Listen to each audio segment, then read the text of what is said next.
Untuk berjaya dan tiada jalan mudah untuk bahagia. Jadi buang tabiat tidak baik untuk berjaya dan bahagia. Buang perangai kita yang ingin mengambil hati orang. Buang gaya hidup buruk yang tak sihat.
Hello everyone, you're now with me, Ruben Gomez for TVS News at 5. Now, let's begin. AIRASIA Malaysia will resume 4 weekly flights between Kuala Lumpur and Phuket starting November 5th, 2021. This following the reopening of the Phuket sandbox to fully vaccinated tourists. AIRASIA said guests can book their flights to Phuket beginning today until October 31st from just 189 ringgit one way via the flights icon on AIRASIA Super App. The promotion will be available for travel between November 5th, 2021 and March 30th, 2022. AIRASIA in a statement said travellers must meet the Thai government's requirements by getting the certificate of entry by applying to Thailand's certificate of entry registration system before purchasing their tickets. Through the snap icon on the Super App, guests may secure value flights and hotel deals starting at just 549 ringgit for travel within the same period. AIRASIA Malaysia Chief Executive Officer Riyad Asmat said the reopening of the Phuket Sandbox program signified the much-awaited opening of international leisure travel to Thailand. Now, the Malaysian Maritime Enforcement Agency, MMEA, has thwarted an attempt by a drug trafficking syndicate at Johor. The syndicate used Togo, or known as platform built for fishing, to smuggle the drugs out to Indonesia in Muar waters. They seized 23 kilograms of shabu, 2,000 ecstasy pills, 90 Aramin 5 pills, estimated to be worth 1.33 million ringgit. Johor MMEA Director First Admiral Nurul Hizam Zakaria said the operation was conducted following information and continuous intelligence gathering on the drug smuggling activities. During the patrol, the team detected a suspicious-looking object in the form of a black plastic package on the Togo platform. Further inspection by the MMEA found that 23 green Chinese tea packages containing shabu, 1 white package containing 2 small packets of ecstasy and 9 strips of Aramin 5 pills. However, no arrests were made. The case is being investigated under Section 39B of the Dangerous Drugs Act 1952. Now, a drug syndicate's attempt to evade detection by declaring drugs as coffee bean was foiled by Johor Police at Johor Bahru. The police seized 14 gunny sacks of drugs worth 14.33 million ringgit at the Tanjung Pelepas Port PTP in Iskandar Puteri on October 16. The drugs weighing 398.28 kilograms hidden in the container were discovered during a joint operation. Bukit Aman Narcotics Criminal Investigation Department NCID Director Dato' Razarudin Hussein said the police were alerted by the Philippine Drug Enforcement Agency on a container from Guatemala.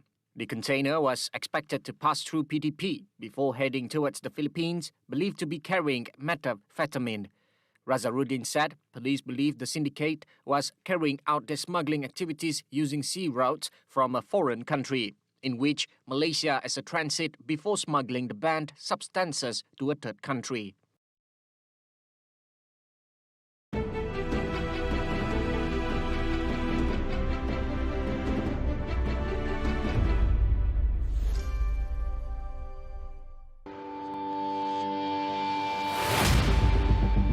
41 Jepun masuk di Sarawak. Jadi semua orang ambil beras, padi, simpan di gunung tu.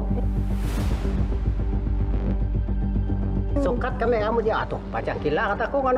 Lalu bawa tangkok kau keluar ya. Ada tukar kami batu putih-putih. Saksikan Travelog Raun dengan kami setiap Sabtu jam 5.15 petang hanya di TVS, saluran 122 Astro dan My TV.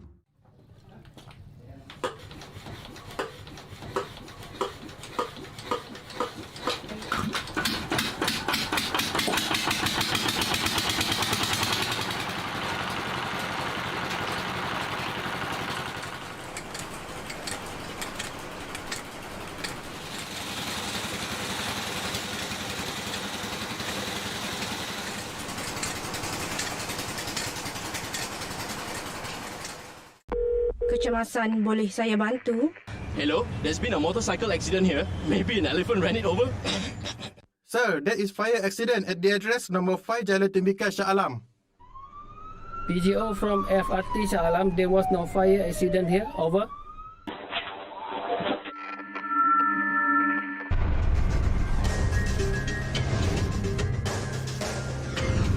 MERS 999. Use it wisely. Bersama saya Jana Nik dalam Bantras COVID-19. Andai kata dah tu ketentuannya, tak apa, biar dia pergi dengan tenang kan. Tak apalah, orang lain pun tak bercuti juga. Macam buat masa ni kita kena tahanlah dulu. Yang datang di sini pun memang dengan tulus ikhlas ingin menyumbang. Memang diorang lepaskan rindu tu, betul lah.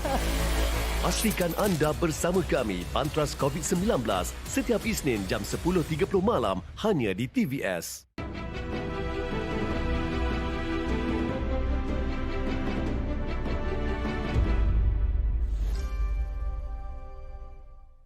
Welcome back. AstraZeneca has delivered an additional 604,100 doses of its COVID-19 vaccine for use in Malaysia. In a statement, AstraZeneca said the latest shipment is part of its bilateral commitment to delivering 6.4 million doses directly to Malaysia. It added that to date, more than 5.1 million doses of its vaccine had been delivered to Malaysia through direct supply, COVAX, and donations from other countries.